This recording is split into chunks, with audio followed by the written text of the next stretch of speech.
Today we're going to be talking about different times in the Bible where people lie and God actually blesses them.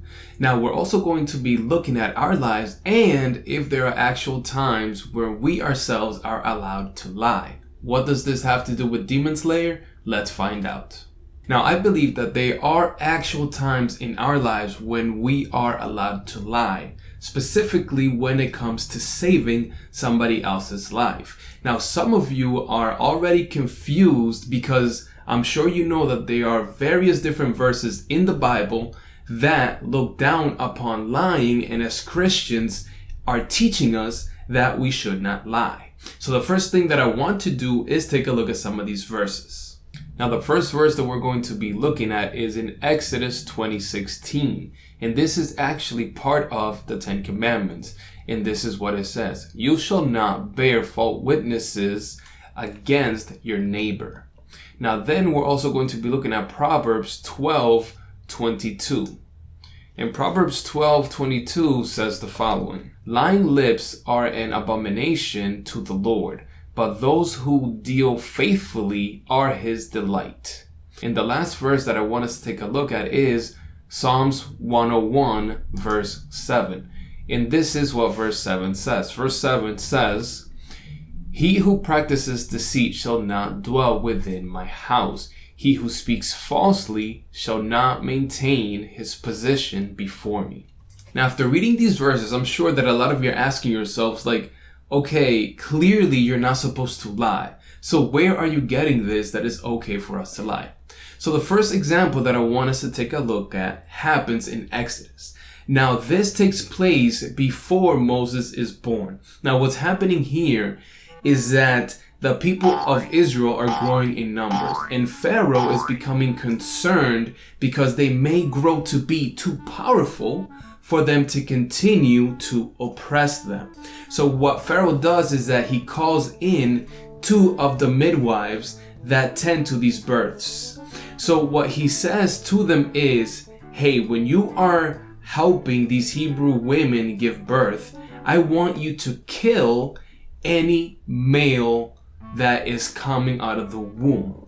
So what happens here is that the midwives, and we're told that they are fearful of God and don't do what Pharaoh calls them to do. So this is what happens. So the king of Egypt called for the midwives and said to them, "Why have you done this thing and let the boys live?" The midwives said to Pharaoh, "Because the Hebrew women are not as the Egyptian women, for they are vigorous and give birth before the midwives can get to them." So God was good to the midwives, and the people multiplied and became very mighty. Because the midwives feared God, he established households for them. So what we're seeing here is that the midwives were fearful of God and they did not do what the Pharaoh asked. And in fact, when the Pharaoh is questioning what they're doing or what they have been doing, they basically tell him a lie. Right? They tell him that these boys are being born even before they get there. And the last thing that we see here in these verses is that God blesses them because at the end of the day, they dealt kindly with God's people. Now, before I give you the second example that we're going to be looking at today, let's talk about Demon Slayer. Now, season 2 of Demon Slayer does not disappoint. I mean, this thing is packed with action and brand new moves that we have never seen before. And dare I say, this is one of the flashiest seasons that I've ever seen in an anime. Now I need to know, who are my real weebs here? Let me know in the comments if you caught that really bad joke that I just told. Now out of all the action, fighting, and flashiness, what actually relates to the topic today is the cross-dressing.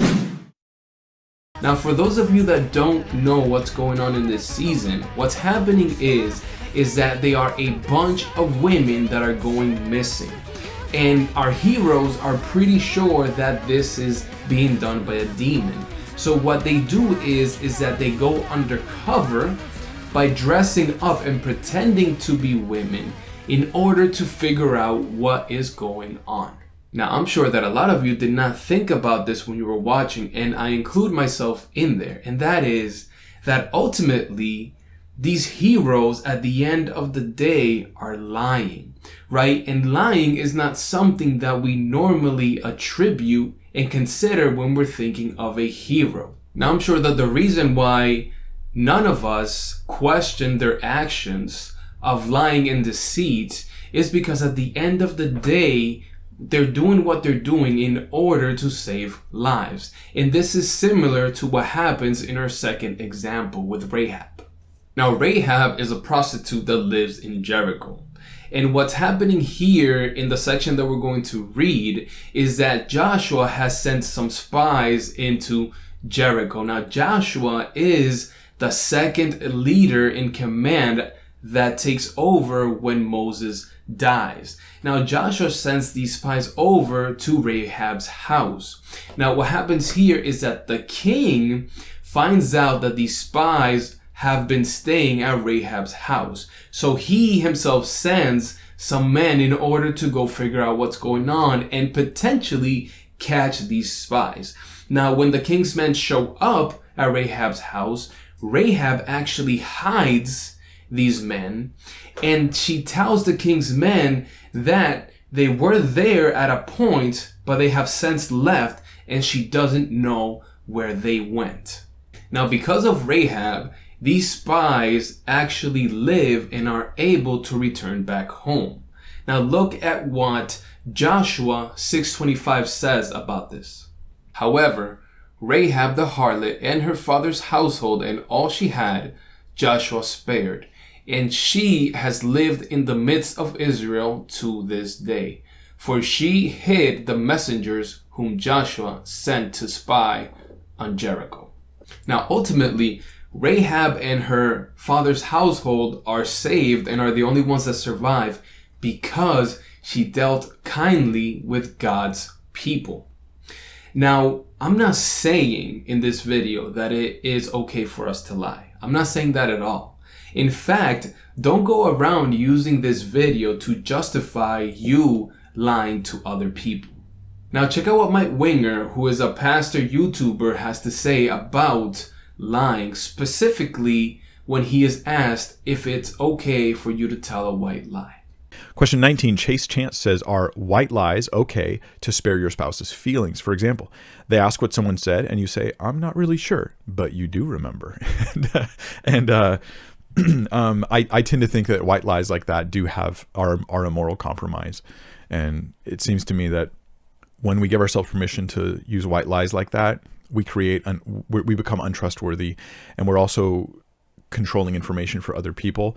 So generally speaking, I think, in my view, okay, this is my opinion, this seems like this is just wrong, that you need to come up with better ways of answering those questions, like, honey, I don't want to talk about it, or whatever. You work it out in your relationship. I don't think this is healthy. I don't really want to get into this. And you just be honest with them, or you tell them and you let them deal with it. So here's the deal. Our standard, our posture towards lying should be that we should stay away from lying as much as possible. And the thing is that the verses that I shared with you, one of the things that you will notice is that God never approves the lies. Now, what I'm seeing here in these verses is that sometimes it may be okay, not right, but it may be okay, or God may overlook a lesser evil like lying to avoid a greater evil like the killing of somebody. However, this is what we all need to keep in mind, that these cases are very rare and they are few and far in between. It is very unlikely that we ourselves are going to be faced with a situation where somebody's life is in our hands and the only way to save their lives is to lie. And I am talking about lying. I'm not talking about them avoiding some type of trouble. I'm talking about that death is on the line here. So go out there and live your life honestly. Guys, I hope that this was helpful. I hope that it was a blessing. If you found this helpful, please make sure to share, please make sure to like and subscribe so you don't miss any other videos that I am putting up here and that I am uploading. All right, guys, I hope that this was a blessing. And as always, I just want to remind you that we must persevere.